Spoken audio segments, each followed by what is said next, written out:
Fala galera, estamos aqui com mais um Papo Quadrinheiro hoje para falar de Demolidor, Amor e Guerra. E para falar dessa HQ, tô eu, Bruno Andreotti, Nerd Bunny, o Maurício Zanolini, Picareta Psíquico. Acabou com a minha infância essa HQ. Porra. Meio tardia, né, sua infância. A infância atual, você não tá entendendo. Acabou com a infância atual.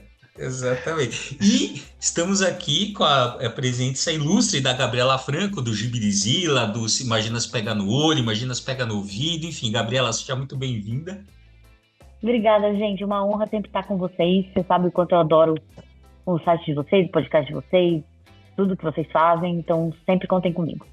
Muito obrigado. Obrigado, a honra é nossa. E antes da gente começar essa conversa, né? Na verdade, a gente vai fazer não é mais jabá, porque já acabou na hora que vocês estiverem ouvindo isso, a nossa campanha, né, do livro, né? Verdade e Justiça, o Superman das Origens da América de Tampa, ela já acabou no Catarse, né? Mas nesse exato momento que a gente está gravando o podcast, né, ele está com 126% da meta, o que significa que a gente não só atingiu a meta, como também a gente atingiu a meta extra que a gente tinha colocado, ou seja, esse livro, espero que, né, quando a gente esteja ouvindo já tenha muito mais que isso, mas o que significa que o livro, né, graças à campanha, graças a você que contribuiu, nos apoiou de alguma forma, esse livro vai sair do jeito que a gente queria, quer dizer, em capa dura, né, com um capítulo extra, sobre a ética no Superman e com um card extra para todo mundo que apoiou.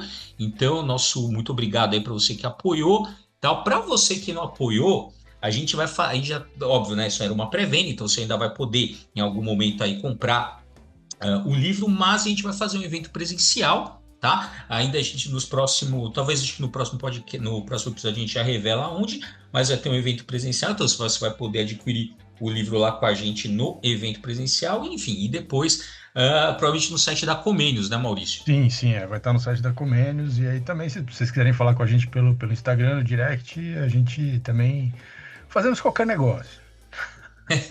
Exatamente, porque esse podcast tem que se sustentar em algum momento. Exatamente. Né? Bom, então vamos começar aqui com Demolidor, Amor e Guerra, né?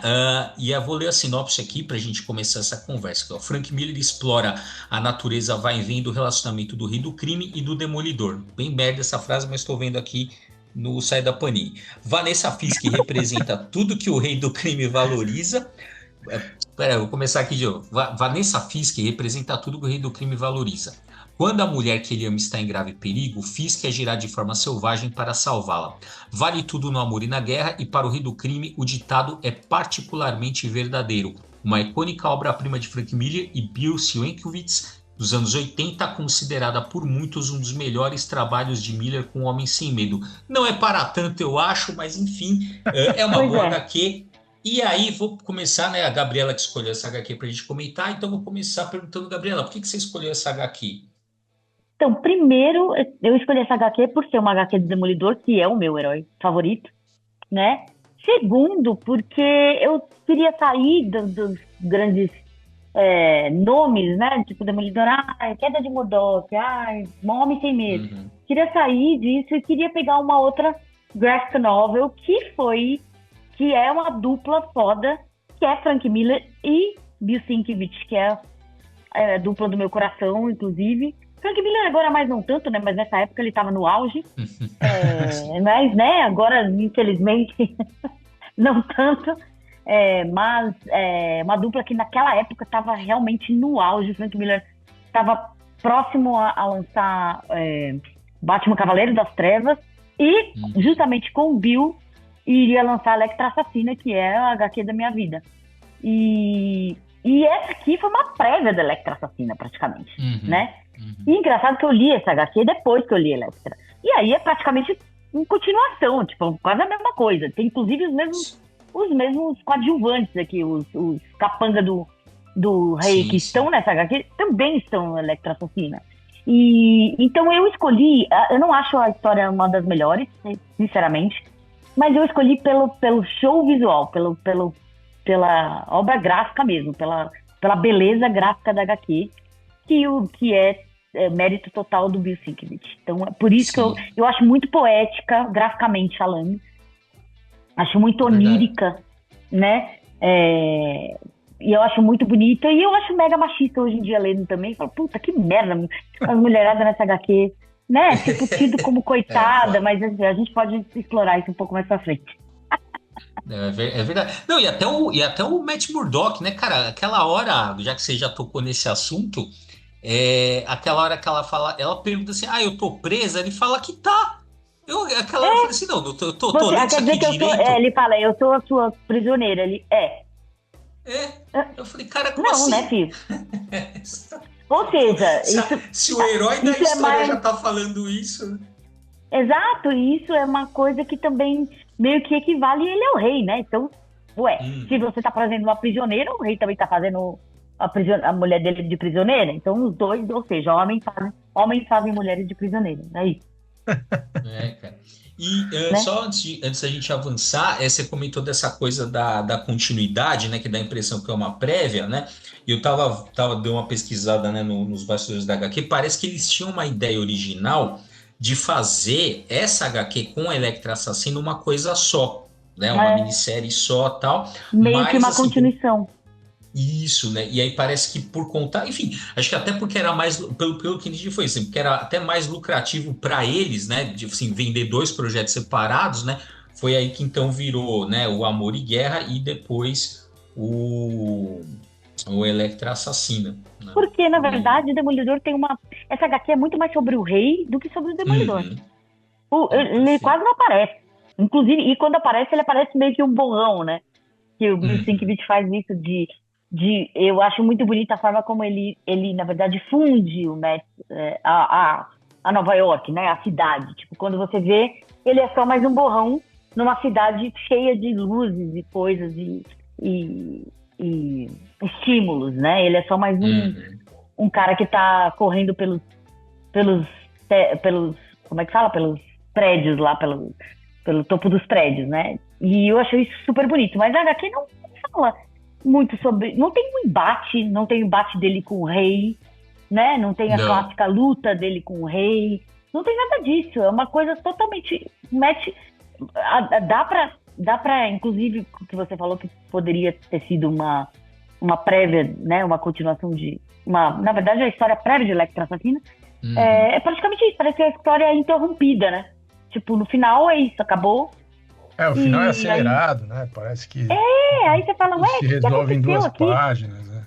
Nossa, total. Então fica assim, é muito mais psicológica a questão, é muito mais mostrando uma fragilidade, uma vulnerabilidade do próprio Wilson Fisk, e muito mais pelo show visual que eu realmente escolhi essa HQ. Não porque ela seja uma obra-prima do Frank Miller, não é.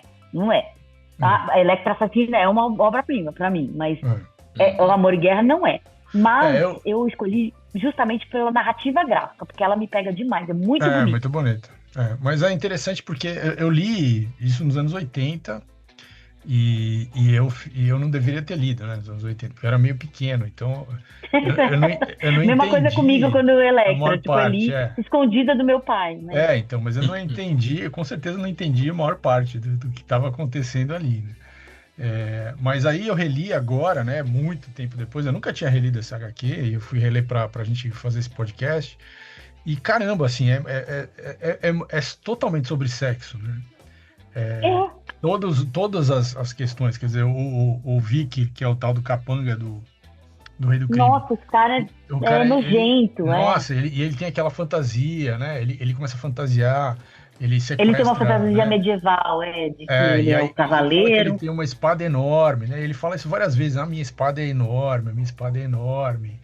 E E, ela tá sempre de branco e é, tal, e, e e ele aí o fica próprio sempre se Demolidor segurando. também, quando ele salva ela e leva para o apartamento dele, assim, mas assim, rapidamente ele já fica todo envolvido sexualmente com ela, não, eu não Sim, posso, já fica tal, todo sabe assim? oriçado, né?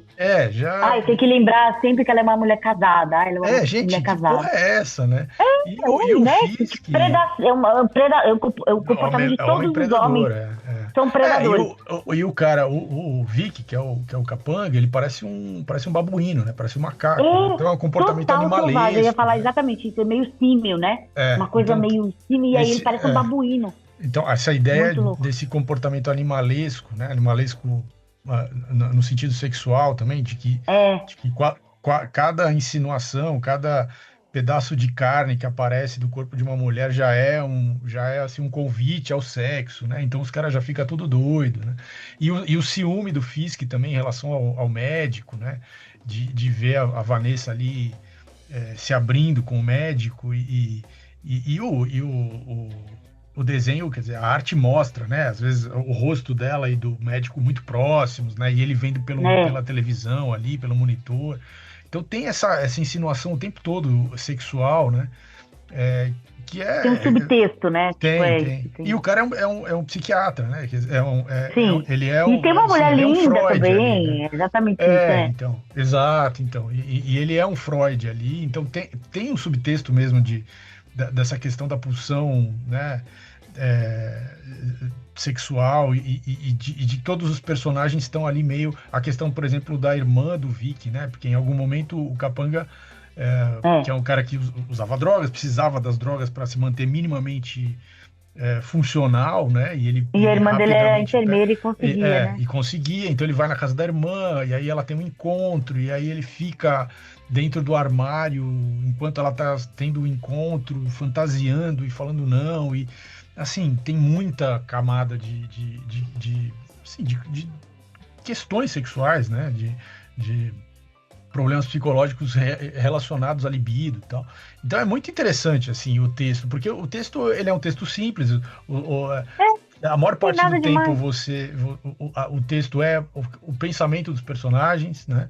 Então abre com o Fisk pensando, depois é o Vic pensando, depois é o Matt Murdock pensando, que é um estilo bem do Miller, né? O Miller usa isso, fez isso em Sin City pra caralho, né? Quer dizer, ele é o estilo dele, assim.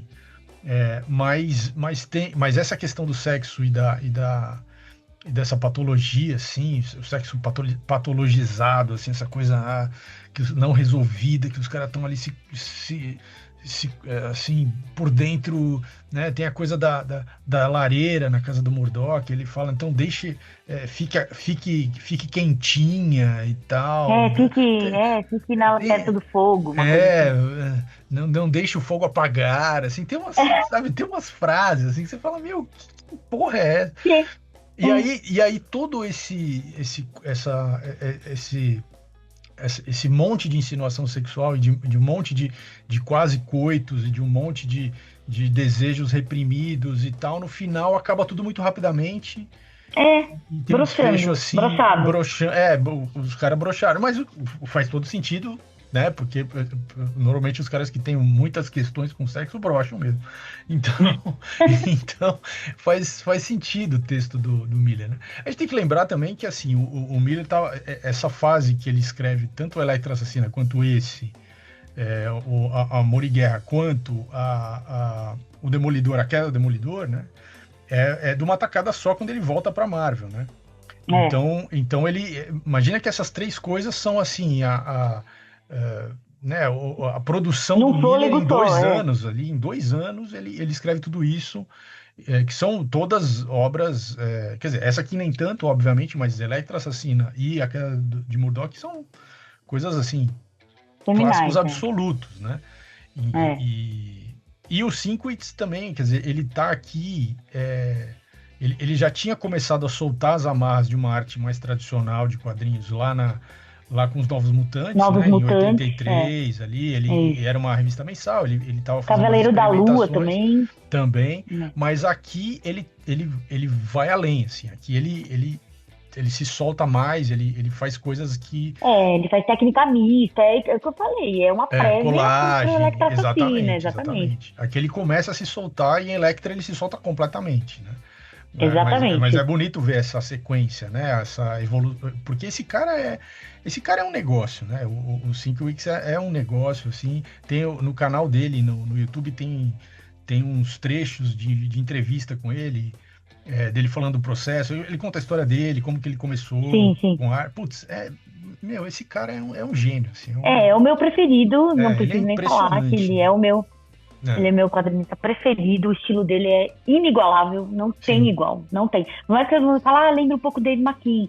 Mesmo assim, não é igual. Os dois Assim, eles são próximos porque os dois os usam dois são técnica mista. experimentais, né? Então tudo Exatamente, bem, fazem muita questão não... experimental, usam muita técnica mista, mas eles Sim. têm estilos completamente distintos. Sim. E eu acho, ainda assim, eu acho o Makin mais soturno que o Bill. Eu acho o Bill mais alegre que o Makin. Usa mais cores que o Makin. E desenha mais que o Makin. O Makin usa muita colagem, muita mesmo. Assim, tipo, muita técnica de colagem. E o Bill desenha Não, mesmo. Bill, e quando ele desenha clássica, quando ele desenha da forma clássica, ele desenha muito bonito. As mulheres do Bill são lindas. Sim. A Electra é linda. A Cheryl aqui é linda. Tem aquela gente da SHIELD, que é Chastity, também é lindíssima. Todas as mulheres que ele desenha são lindas. As mulheres dos Novos Mutantes são lindas. Todas as mutantes são maravilhosas. Então, assim, ele desenha muito bem. Eu tive a honra de conhecer o Bill. Eu chorei, abracei. Falei, meu, mudou minha vida.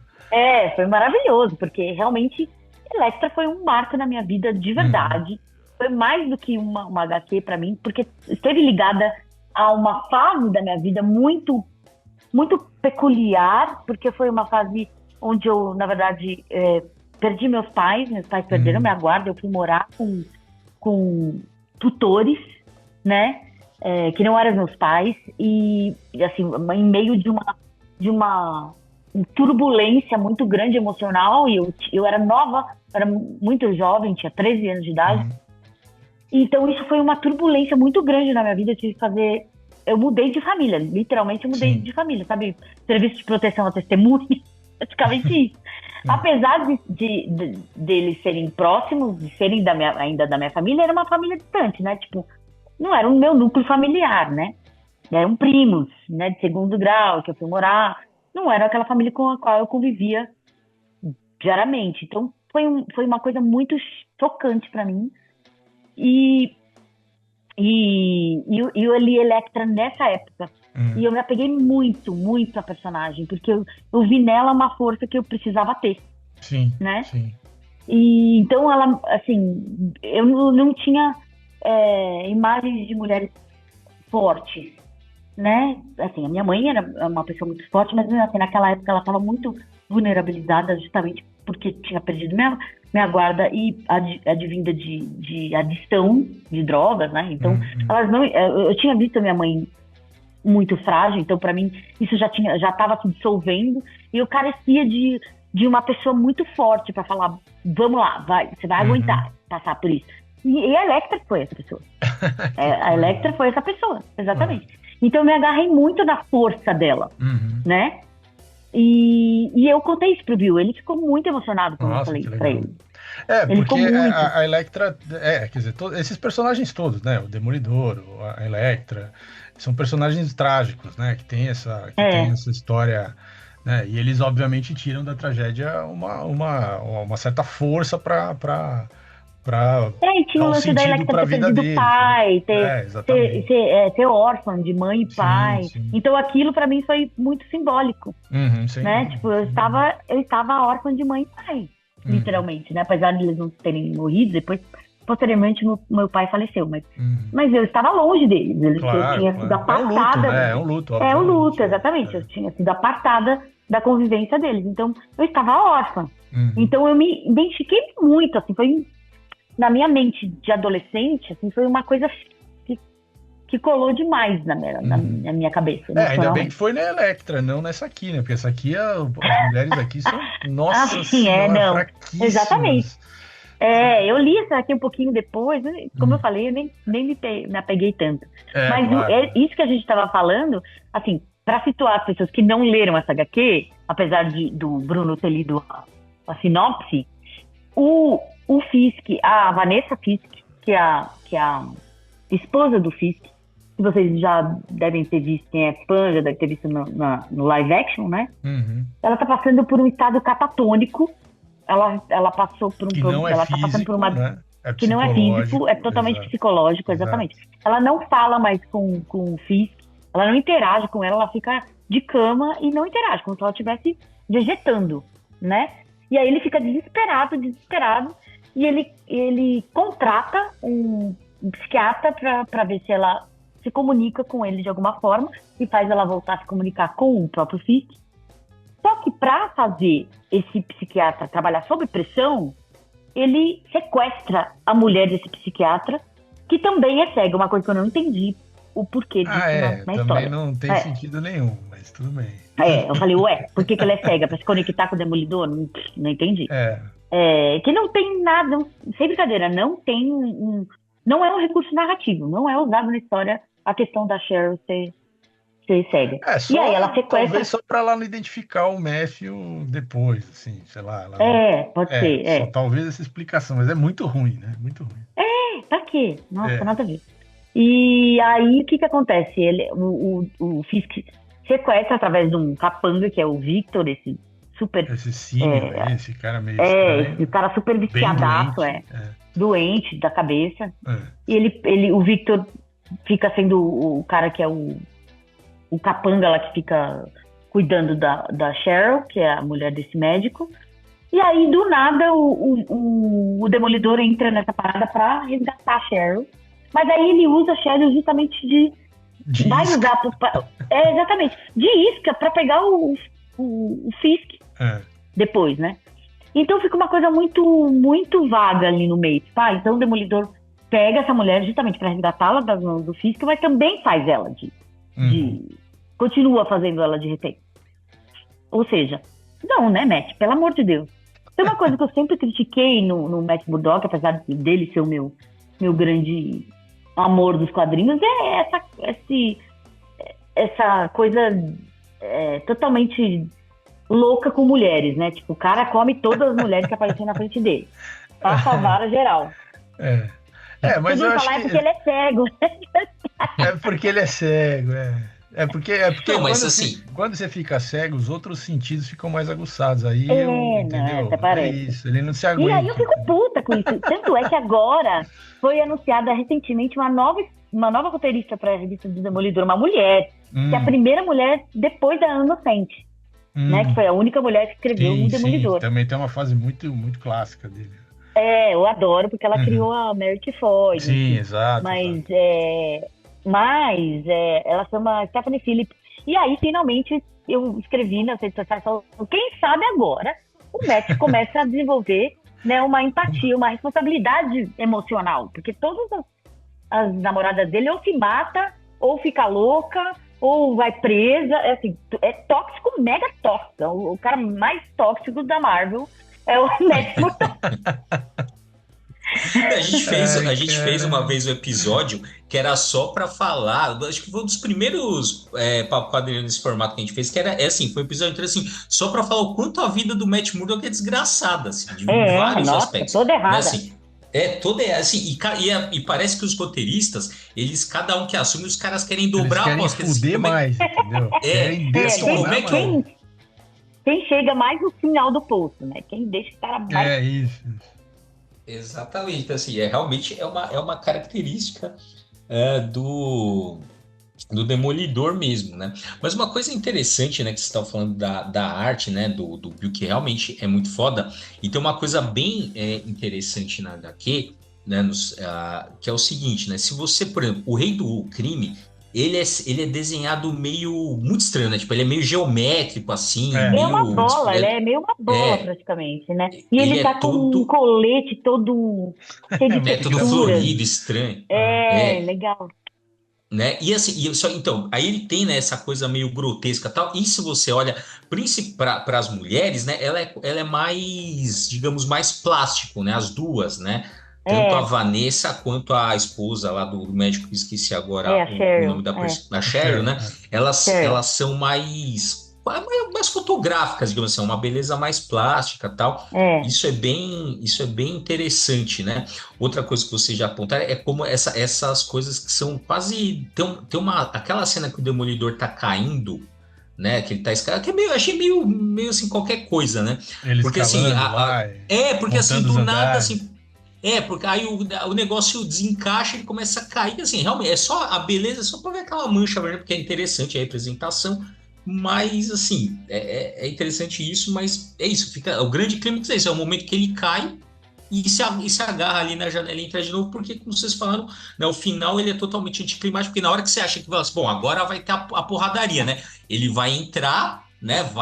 E vai né? brigar com os capanga. Vai ter a famosa cena dos corredores, que eles adoram colocar o Demolidor lutando no corredor. Aí corta e vai para uma não assim, tem totalmente ninguém, corta, os caras já estão indo embora, levando a Vanessa pra não tem Europa. ninguém lá. Tipo, ele foi frustrado, ele quase se matou e não tem ninguém. O final é muito qualquer coisa. Assim. É muito anticlimático. Total. Muito anticlimático. E outra coisa que a gente estava falando, já falou desse comportamento predador de todos os homens, né? Tipo, tanto o Demolidor, ele tá num comportamento, ele exerce um comportamento predatório. O Victor, que é esse cara meio babuíno, totalmente predatório. O Fisk, totalmente predatório. E as mulheres estão todas sedadas. Todas. Todo tempo. Elas estão sedadas. A Cheryl tá sedada. Veja. Fica dormindo, meio acordada. E a Vanessa só interage com o médico. E aí o resto do tempo ela tá dormindo também. Então, assim, eles ficam contemplando. A mulher tá sempre sendo contemplada, né? Tipo, ali, eles ficam olhando ela dormir. E você falou, Maurício, do negócio do Matt, a hora que ele tá fugindo com ela, que ele fica descrevendo, os dedos dela nas minhas costas. E aí eles se agarram, ela se afigura. É praticamente um ato sexual ali. Tem quase um orgasmo, porque ele fala, ela vai dar um grito, mas aí ela segura o grito e aí ela relaxa. É um ato sexual. Nos meus braços. Toda essa sequência dele voando pelo gozo ali e tal. Com ela meio semi-acordada ali, e ele voando com a mulher pelo Nova York, é um ato sexual ali, total. Mas até a cena do cachorro, porque aí o Matthew vai pra invadir o prédio lá, ele leva um gatinho pra poder passar, pra poder dar pro cachorro lá que tá com segurança, pra ele passar ali pra, né, distrair o cachorro. Mas aí o cachorro começa a latir e tal, ele põe o gatinho ali, né? E aí o guardinha chega, né? Vai ver o que acontece com o cachorro, segura na coleira e tal. Aí na versão em inglês, na versão original, portanto, o guardinha fala assim, não, garoto, né? Porque fala pro cachorro, é apenas um pussy. É apenas um gatinho. Mas poderia ser cat. Poderia ser cat, mas o cara bota pussy, entendeu? Que é pra, de novo, fazer essa coisa. E é, de novo, um predador, o cachorro, né? Super agressivo e tal. E aquele gatinho que é o filhote, assim, né? Todo frágil, né? Então, é isso, né? Essa coisa. É o tempo todo isso. Só que, assim, isso tá no texto, em vários momentos, de várias formas. Mas isso não se resolve, quer dizer, na história, no roteiro, isso é só um elemento, mas ele não é um elemento narrativo. Ele é um elemento psicológico que o Frank Miller vai jogando. Ele é o pano de fundo, o pano de fundo. Num crescendo, assim, e aí no final tem essa coisa que é isso mesmo, é uma coisa broxante, que acaba a história, não tem um desfecho, não tem uma resolução para essas questões todas. E depois, na cronologia do Demolidor, alguém vai resgatar essa história e vai contar a história da Vanessa na Europa e tal. Então, assim, essa história não é uma coisa que está fora da cronologia, foi aproveitada de alguma forma. Sim. Mas aqui, nela em si, ela não se resolve mesmo. É estranho, assim, esse desfecho, né?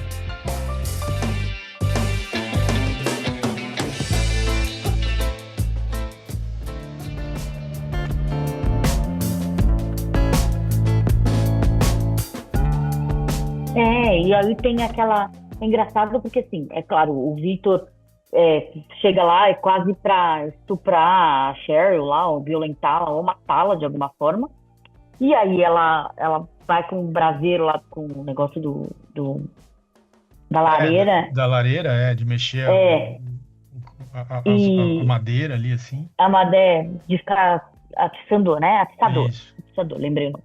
Atiçador da lareira e parece que enfia nele, né? Ela e também mata um elemento ela enfia na cara dele, né? Então, eu não sei se mata, porque depois ele aparece no Electra Assassina. Então não sei se mata lá. Mas depois aparece uma splash page total dele como cavaleiro, assim, vermelha. E ele isso. Como se ele tivesse ao sol poente. Totalmente entregue à fantasia dele de... a fantasia dele, né? É. Então também tem esse elemento, que é um elemento fálico, queira ou não. Sim, exato. E aí foi a única vez que ela reage, que a mulher reage, É. finalmente, né? Mas essa hora E parece que ela tá também toda tem essa coberta questão de dele, a gente não sangue, sabe se assim. ele mata nem a irmã, nem a empregada, né? Que tem uma hora que ele fica meio, que ele usa o armário da irmã lá pra usar droga. A irmã vai reclamar que ele tá fazendo barulho lá, Fazendo porque ela quer dormir.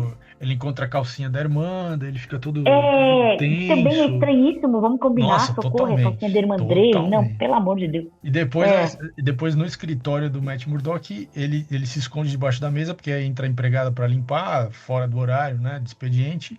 E aí ele também fica tenso, e aí corta para uma cena que ele tá todo ensanguentado, com uma faca na mão, mas você não vê o corpo dela, né? Não mostra as mortes, né? Tipo, Não sugere mostra, as mortes, né? A da É, irmã, ela só grita, my God! E aí você não sabe se ele matou ou não, não mostra nada. E aí dessa E mulher... a da Cheryl também não mostra, né? Da Cheryl, em tese, matando ele, também não mostra. Quer dizer, corta... Não mostra, por isso que eu falei. Depois ele aparece... Talvez ela tenha só machucado, pode ser. Porque então, também assim, é a penúltima página também, né? Essa da ela matando é a penúltima. Aí a história do Matt Murdock, quer dizer, do Demolidor, achando que ele vai lutar com todo mundo e não tem ninguém lá. E aí já aparece a Vanessa indo embora junto com o médico e a esposa, e já aparece o Fisk na última página. Puto, Assim, falando, todos me temem, eu sou muito poderoso. Do tipo falando, você é poderoso, mas você não tem a mulher que você ama. Praticamente isso. E acabou, assim, pum, acabou. E acabou, exatamente. Aí você fala, ué? Então, assim, a grande questão realmente fica na narrativa gráfica, que é um espetáculo, espetáculo. Eu gosto, por exemplo, tem uma página, só para eu trazer uma que eu acho... Assim, a maior parte das páginas, eu acho que funcionam muito, assim, apesar do roteiro, né? Mas tem uma página que eu acho que é um casamento lindo de roteiro e arte, que é quando ele é uma sequência, na verdade. Ele pega um dos capangas do Fisk, o Turk, né? E ele leva o cara pro esgoto, né? E aí é uma sequência interessante, porque o Bill Sienkiewicz apresenta o esgoto de uma forma esquemática, né? Você não vê eles andando nos corredores, você vê o encanamento ali, um monte de encanamento cruzado para dar a ideia de que eles estão andando num labirinto, né? Então essa solução gráfica é muito bonita, mas na página seguinte tem o capanga achando, quer dizer, se sentindo interrogado pelo Demolidor, mas o Demolidor nem aparece e nem fala nada, ele aparece só um quadro totalmente preto, como se ele estivesse na escuridão total, e o capanga vai abrindo o bico, cada vez que o capanga aparece, ele vai abrindo cada vez mais o bico, entregando mais, só pela ideia da presença do Demolidor naquela escutidão em silêncio. E essa sequência é foda, porque é roteiro e muito arte legal, muito bem feito, assim. Muito bom, exatamente. É muito legal, e é uma presença opressora, né? Presença opressora ali, num lugar que ele não conhece, no submundo. É mais ou menos como se tivesse descido ao inferno, tá ali com o diabo, literalmente. Exato. E o diabo tá só olhando ali, pra ele em silêncio, e ele não tá nem vendo direito. Falando, fala, exatamente. E o cara se entrega inteiro, se abre inteiro. É muito legal, é muito bem feito. É muito boa essa sequência mesmo.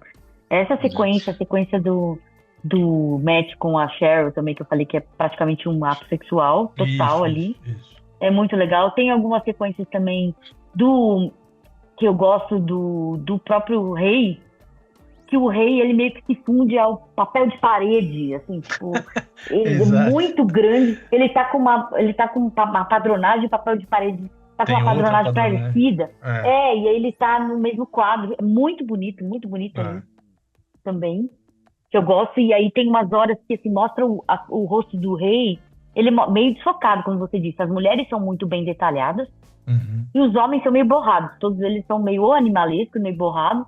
O Matt depois ele é bem definido também, quando ele tá sem a máscara, quando ele tá só como Matt Murdock, mas o rei, ele é distorcido, ele é totalmente distorcido, tanto o rei quanto o Victor, Eles são sim. totalmente distorcidos, né? Sim. Tipo, o Victor é representado como um símio mesmo, um babuíno. Totalmente um babuíno, a cara de um babuíno, só falta as cores. E o rei tem horas que o olho dele arregala, né? Tipo, quando ele fica com muita raiva. E aí o olho dele arregala certas horas, você lembra que ele tem olhos, porque até então parece um Buda, não sei, tipo, com o olho fechado, assim, o tempo todo. Né? Então eu acho isso interessante também, que é o jeito que o Bill encontra de dar alguma afeição, né? Alguma afeição, alguma emoção pro rei. Porque até então ele não tem nenhuma. E isso é também simbólico, né? Não, então, isso, e também, né, as cenas que ele, assim, tem uma página especial que ele fala assim, essa técnica, tá, como uma das primeiras que ele tá observando, o Quando ela pede pra psicólogo. escapar, pede pra fugir, Cara, né? mas assim, ele é meio, né, também o Rei do Crime, ele tá quase como um voyeur ali, olhando aquilo, né, Isso. olhando aquela Também. intimidade com Que ele não né, consegue dela. ter. Entendeu? E aí, realmente é uma coisa. O Frank Miller tem umas ideias. Assim, tudo bem, tem uma parte que é do Bill mesmo, mas, cara, assim, é que a Gabriela tava falando da Electra Assassina, mano, tem um negócio da Electra Assassina que, meu, é um negócio tão doente que até hoje, quando eu lembro disso, eu fico pensando, puta, é muito aquela história do leite e da besta. Puta que pariu. Sim. Aquilo, até hoje me incomoda quando eu penso, falo, cara, que porra é essa? Não, o próprio Garrett também, né?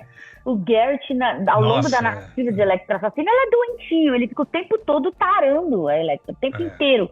O tempo inteiro, tipo, é a mesma coisa que o Victor faz com a Cheryl nessa HQ, ele faz com a Electra na Electra Assassina. É doentio, assim. E ele é um ciborgue, né? Então, pior ainda, ele não consegue nunca consumar alguma coisa, não que ele quisesse, porque ela ia, com certeza, capar ele em 2 segundos, mas ele fica sempre no desejo reprimido, né? Isso é muito louco, porque isso é um traço totalmente incel que hoje em dia a gente vê, né? Isso. Né? Então o poder bruto meio que criado pelo medo que eles têm, né? Tanto do rei, tanto do Garrett, do Victor, não é uma vontade de controle, com poder, de exercer esse poder, mas é uma masculinidade que é hipertrofiada. Ela não se desenvolve. E ela né? ela só existe, só se manifesta e só né, se retroalimenta Doentio, na cabeça do cara, né? Não tem nada a ver com a realidade, é só da uma projeção. do cara. É só uma projeção. Projeção total. Aliás, o personagem que aparece com a metralhadora aqui nessa HQ que é o Garrett. É o Garrett, né? É o Garrett. Por isso que eu falei, todos esses capangas aparecem em Electra Assassina. O Tucão, o Victor, o Garrett. Isso. Todos eles aparecem. O Wesley, até tem o Wesley aí. Eles falam Wesley, né? Todos eles aparecem em Electra Assassina. Sim, porque a hora que vocês estavam falando lá na hora que ela mata lá aliás, ela não mata porque a Gabriela lembrou que esse personagem aparece de novo do Electra Assassina, né? Mas se não fosse a Electra Assassina, né, dessa questão, a ideia é que justamente o cara tá morto, né, nessa cena que ela teria, né, matado, mas talvez ela só tenha deixado o cara inconsciente e tal. Mas essa imagem que tem na página seguinte, que é, né, dele ali, né, do cavaleiro e tal, isso é muito, vamos falar assim, é uma coisa que só se realiza mesmo na fantasia, quase como se o cara no fundo quisesse que ela fizesse com ele, porque ali ele tá, né, porque assim, essa imagem não é a dela, isso aqui a gente tá vendo a cabeça do cara, né, dele, então foi uma glória pra ele, mesmo assim, ainda assim foi alguma emoção que ele sentiu, alguma coisa, um contato que ele teve com ela, de alguma forma. É muito louco, muito doente, total. É muito louco. E esse contraponto fica sempre a questão dos homens, todos esses, né, predadores com comportamentos predatórios, e a mulher sempre fica sendo um contraponto humano da questão. Então sempre fica aquela sensação da Bela e a Fera, o tempo todo. Né? Essa dinâmica da Bela e a Fera. Né? As mulheres estão sempre lá para humanizar, exatamente, para humanizar a narrativa. As mulheres estão lá para humanizar a narrativa. O que vamos combinar, né, Miller? Pelo amor de Deus. Não dá. Uma bosta, Mas é meio muito louco pensar nisso, que é o mesmo cara que, assim, é claro, ele fez isso nessa HQ e depois escreveu Electra, que também pra mim é uma baita HQ que tem uma mulher super forte. Então, sim. Ele consegue fazer as duas coisas. Não, sem dúvida, é legal, né? Sem dúvida. Na verdade, essa HQ aqui, ela é quase que um manual de história no ar, né?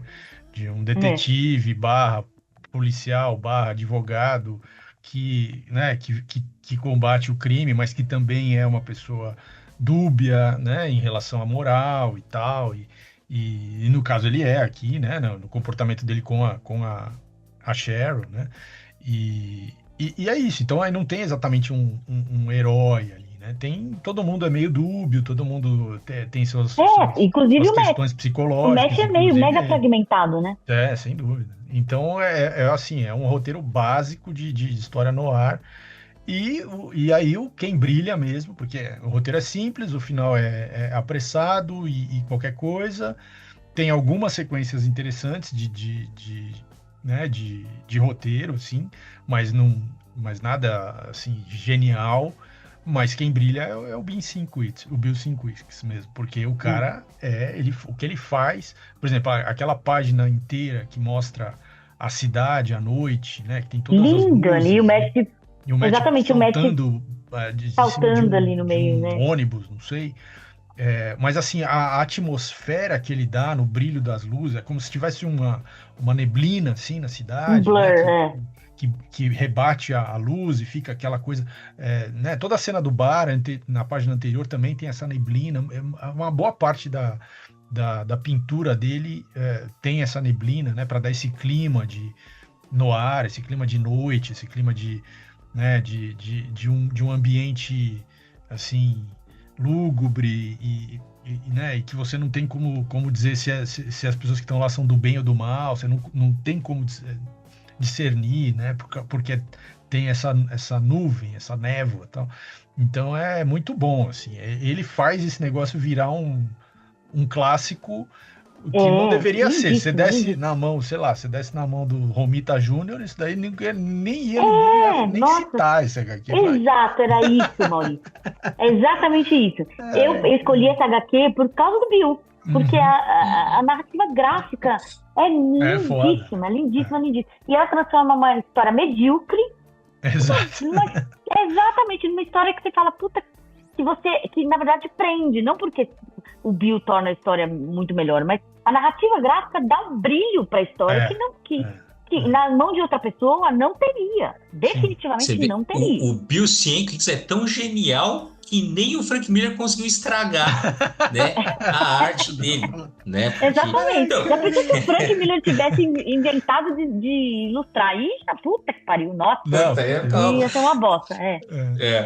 Então, porque eu odeio o traço do Miller, né? Mesmo com Electra Vivias, eu odeio. Mesmo no auge já era... Mas nem o Sin City eu acho que é talvez o que é mais interessante, assim, dele. Porque tem um exercício, ele tem uma, sabe, ele então, cara, porque assim, o Sin City é o que o Frank Miller sabe fazer, e ele só sabe fazer aquilo. Só que ele foi fazendo aquilo de maneira, assim, é louvável até certo assim. Ele foi fazendo a mesma coisa de maneiras diferentes, assim, é isso. Não é tá bom. Assim, é aquela coisa de detetive, hardboiled e tal. E é isso, assim. Mas assim, eu acho que particularmente... Eu gosto de Queda de Murdoch, vai. Não gosto de Queda de Murdoch. É o que eu falo assim, o pessoal sabe que eu tenho minhas reservas com o Frank Miller, mas assim, de fato, eu acho que assim, o que o Frank Miller fez com o Demolidor é absolutamente... Em toda fase, toda vez que ele vai mexer no Demolidor, é interessante, né? Eu acho que a melhor coisa que ele fez, Sin City é legal, tal, mas assim... O que ele fez com o Demolidor, cara, é irretocável, assim, tanto a fase lá que ele teve, quanto esses momentos que ele volta, depois, né, até agora, né, nesse que a gente lê aqui no Amor e Guerra e tal, mas é o que eu falei, cara, mas ele tem, assim, tem os seus problemas da visão de mundo dele e tal, assim, tem hora que, não sei, tem hora que ele talvez se contenha, como, por exemplo, é o caso posteriormente, na Electra Assassina, né, mas o processo criativo dessa HQ eu tava olhando, assim, o negócio foi mesmo, assim, praticamente, assim, o Bill Sienkiewicz, ele tinha toda a liberdade, né, e faz muito sentido com o que você estava falando, que é isso, ele tinha toda a liberdade de mudar, então o que aconteceu? O Miller, ele dava o roteiro para ele fazia o que, assim, ele teve total liberdade para fazer o que ele queria, e quando voltava pro Miller, ele meio que adaptava a história ao que o Bill Sienkies tinha Nossa. desenhado. Então a coisa Então explica muita coisa isso. Exato. O movimento foi esse, Entendi. né? Exato. Mas, por exemplo, você vê assim, uma HQ que foi mais ou menos dessa forma foi, mas aí não dá porque assim, pelo menos na edição que eu vi, eu não sei se tem em algum lugar tem o roteiro disponibilizado, né? Mas eu vou comparar com o Asilo Arkham, né, do Morrison com o Dave McKean. Por quê? Porque assim, e aí tem uma edição que tem o roteiro. Então dá para você ver assim, o que o Morrison escreveu, você vê que o Dave McKean, ele tem horas que ele até muda totalmente o sentido do que o Morrison está escrevendo.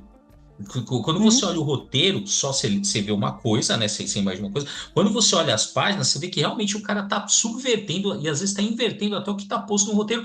Só que ali eu acho que funciona muito bem. Aí eu teria, não sei se tem alguma edição, mas eu teria a curiosidade de ver, né, assim, como é que foi, assim, conhecer detalhes desse processo, né? Assim, ver o que sabe assim, uma coisa assim, ver o que o Miller entregou, né? E depois ver o que ele adaptou para o final, assim, para acompanhar mesmo.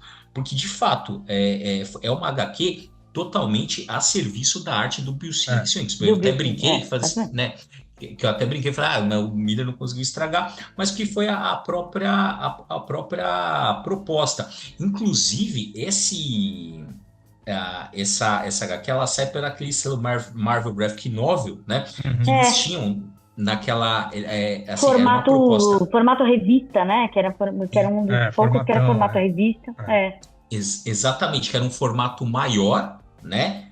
Mais caro, e aí também você já veio com uma justificativa, assim, para valorizar a arte, né? Eu vou te oferecer isso num formato maior e, obviamente, você vai pagar mais caro por isso, né? Que vem também naquela que a gente já comentou, até quando o Thiago estava aqui, a gente comentou que também do Doutor Estranho, Doutor Destino, também vem nesse bojo de 86 ali. Triunfo e Tormenta, é dele também. Isso, dessa série. Né, que é dessa série, e vem nesse bojo dos anos 80, que é quando os quadrinhos eles estão quadrinhos de super-herói, né? Eles estão se legitimando culturalmente, né? Até mais amplo, também é a época do mouse, né? Mas assim, é interessante ver mas isso. Como literatura adulta, né? Como quadrinhos adultos, deixando exatamente, deixando aquela pecha de coisa de criança. Realmente foi nos anos 80 que fizeram isso. Isso.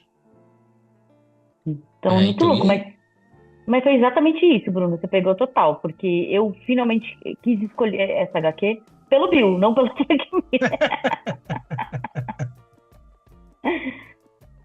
Não, mas com base da hora que eu tava lendo, com certeza. Eu não tinha lido, né? Essa foi realmente uma HQ que foi a primeira vez que eu li e tal, e essa, assim, né, depois fui pesquisar, mas realmente é isso, assim, é muito...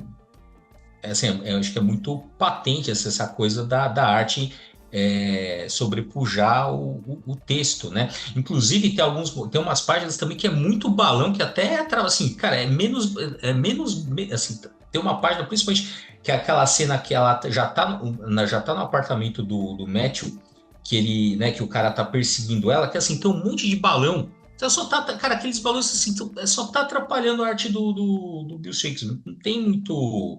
Se cortasse pela metade ali, ou mesmo se não tivesse nada ali, pelo menos nessa sequência, porque é uma sequência que você tá ouvindo, você tá lendo os pensamentos dele totalmente caóticos, né? E aí esses balões estão espalhados pela página, só que obviamente estão atrapalhando a arte, sem dúvida, fica no meio ali. Não, olha essas duas páginas, olha essa sequência. E olha essa outra que é quando ele vai, né? Que ele ergue, né, o punhal, que ele vai matá-la e ela consegue, né, pegar lá o atiçador tal e virar o jogo. Olha, fala pra mim se assim, precisa de texto. Precisa de texto. É perfeito. O Miller era só pra ganhar o salário. Ele botou o balãozinho pra falar, olha, eu também participei. Não, mas eu acho que para dar esse sentido de caos mesmo. A ideia é essa, o caos mental. Como se ele tivesse pego um monte de cards, assim, jogados em cima de uma mesa, sabe? Assim, com mais ou menos isso.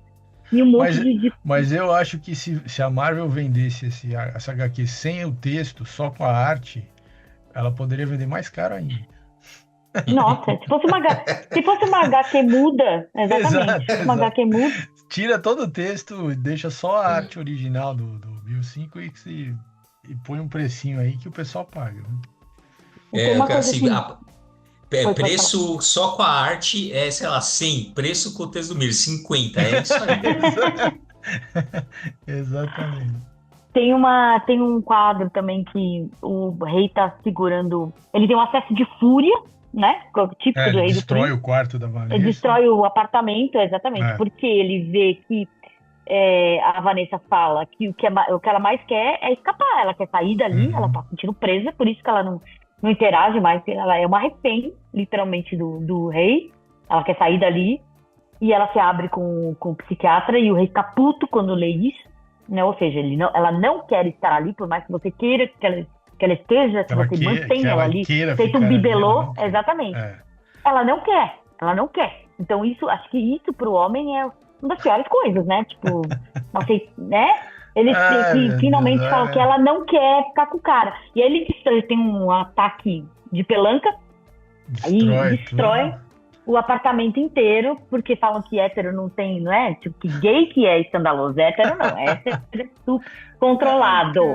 E aí ele destrói o apartamento inteiro, quebra tudo. E aí ele tem um retrato, né, da Vanessa num porta-retrato super bonito, que é de cristal, e aí ele quebra esse porta-retrato, ele fica olhando depois, ele fala, o cristal foi estilhaçado, destruído, ou seja, né, o amor se foi, né? Tipo, ele não. Aquilo foi quebrado, que ele tinha como a coisa mais preciosa da vida dele, foi estraçalhada, né? E também é um super simbólico que tem ali. Mas, assim, pra mim, os quadrinhos do Bill são totalmente expressionismo puro. É tudo, né? Não precisa. É o que a gente tá falando, quase não precisou do Miller falar nada ali. Praticamente. Porque as distorções falam sobre estados mentais. Os cenários, esse blur aí mostra esse colapso, essa confusão, essa coisa no ar de Nova York ser essa cidade caótica, as cores tem a ver com violência também, muito vermelho que ele usa, e às vezes quando ele retrata a Cheryl é sempre branco e uma coisa pura, né? Tipo, ela é loira e aí tem o halo em volta dela. Quase quase uma santa, praticamente, exatamente, uma deusa. Uma deusa, uma louca, uma feiticeira, exatamente. E tem um blur, né? Tipo, uma coisa... E os lençóis onde ela está, ele põe um brilho, parece cetim, dá pra ver, assim, dá pra sentir. Né? Dá pra sentir o que é um tecido ali. É muito lindo o que ele faz. E a Vanessa, apesar de... que a Sherry é loira, tem toda aquela coisa de ser uma Vênus prateada, né? A Vanessa... é morena, mas ela é inocente, mostra ela quase uma menina. Tipo, toda vez que ele desenha a Vanessa, desenha ela frágil e uma menina, praticamente uma menina, né? Então mostra ela muito infantilizada, mas as mulheres têm todo esse halo de vixens, né? De virgens, não sei. Não, então, e talvez seja como a gente vê, né, a Vanessa como o rei do crime vê, porque no começo, não sei se ele fala, né, que assim, olha que hoje jamais isso teria sido escrito, né, que ele fala que ele conheceu ela tinha 15 anos e meio pelo que ele fala, ele já se interessou por ela, né, assim, dá a entender, exatamente, assim, dá a entender no começo que assim, que ele meio que foi assim, envolvendo ela, assim, durante os anos até, né, e assim, e o jeito que até assim, ela fazer 16 anos e aí ele casar com ela, claro. Provavelmente foi isso. Então, ou seja, ela nunca conheceu uma vida fora nem outro dali. Homem, exatamente. Então é muito brutal, muito violento, uma violência simbólica, né? Fazer um quadro que tem aquele da Discovery Channel, né? O Alienígenas do Passado. A gente podia fazer Incels do Passado, porque não tinha esse nome no passado, né? Exatamente, nesse nome. Incels do Passado. Mas ele sempre existiu, eles sempre estiveram entre nós. Exato. Sempre estiveram entre nós. O homem que sempre culpa a mulher, né? Pelo próprio fracasso, por não falar sobre as próprias emoções, por não trabalhar o seu próprio psicológico, porque essa HQ é tudo isso, é um monte de homem totalmente desequilibrado e as mulheres no meio deles, assim, tentando sobreviver. É isso.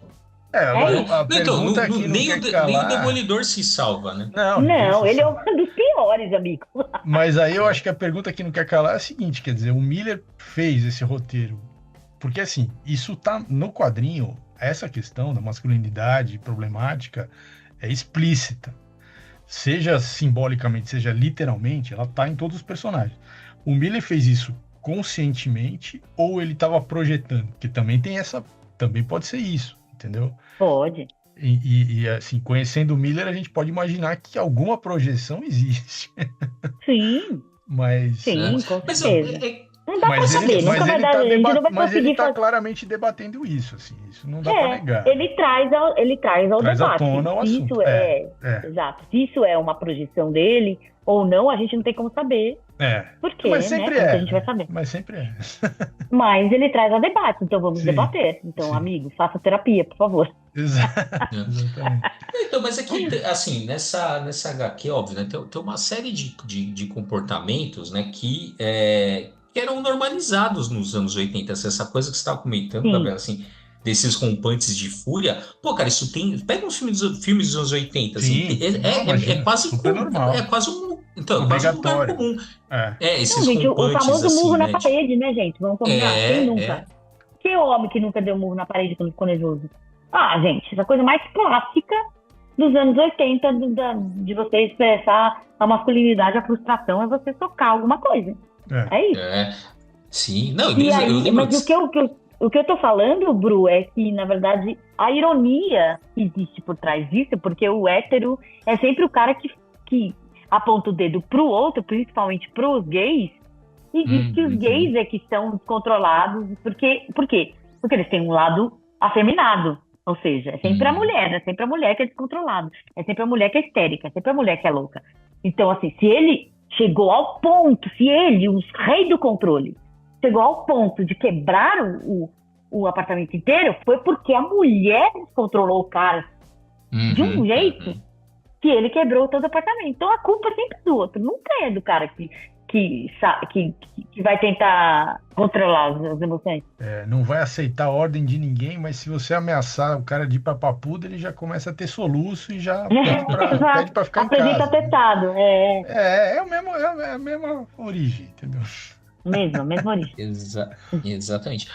Bom, acho que a gente já esgotou, né? Assim, falamos, acho que passamos por toda a HQ. Então, agora, se você não leu, agora você já vai, digamos assim, já avisado de todas as questões que perpassam essa HQ, que, apesar de tudo, assim, apesar dessas questões, desses pontos problemáticos aí, como a própria Gabriela ressaltou, assim, é uma HQ muito bela, né? Que vale a pena, principalmente pela arte do Bill Sienkiewicz. Acho que é isso.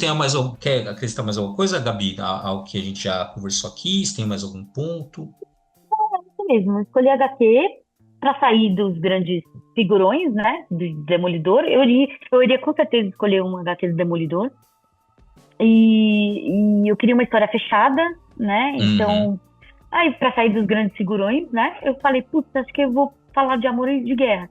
E aí pensei, vou falar do Bill, porque quem faz essa HQ, pra mim, é o Bill. Essa HQ é do Bill Sienkiewicz, é ele que brilha aqui. E é uma coisa também que a gente quase nunca... Assim, a gente sempre... Óbvio que a gente exalta, porque o quadrinhos é a junção da narrativa escrita com a gráfica, mas muitas vezes a gente coloca a narrativa gráfica no segundo plano.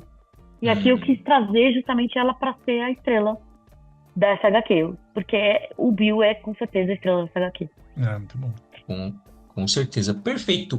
E aí, Gabi, onde a gente acha? Faça seu jabá, fica à vontade. Então, vocês me acham no Gibizilla, tô lá. Inclusive, escrevi um texto sobre o Demolidor desses dias, sobre...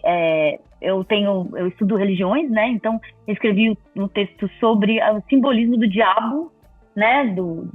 Como um herói, no caso, né? Então, a escolha do Demolidor, por que ele é tão importante para mim, e essa simbologia do diabo como herói, que é totalmente dicotômica, antagônica. Tô no Gibizilla, tô no Imagina Se Pega no Ouvido, que é o nosso podcast sobre música. Tô no Imagina Se Pega no Olho, que também é nosso podcast sobre generalidades.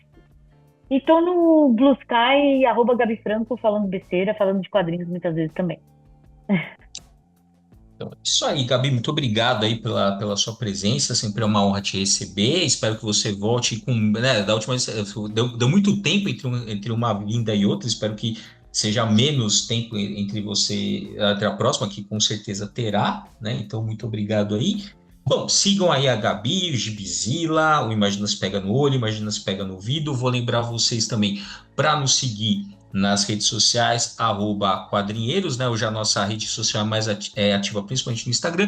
E uma novidade, né? Devia ter falado no começo, só lembrei agora.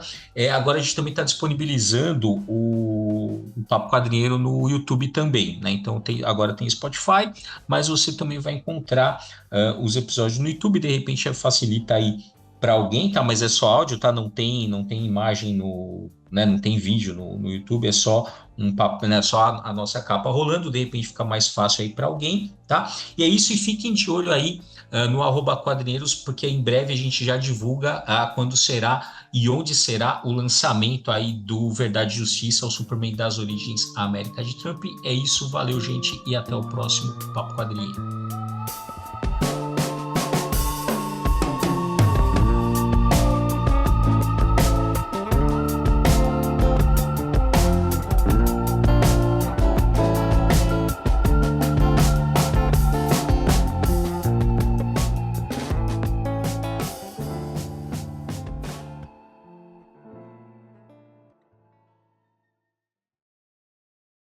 Mythcal Red.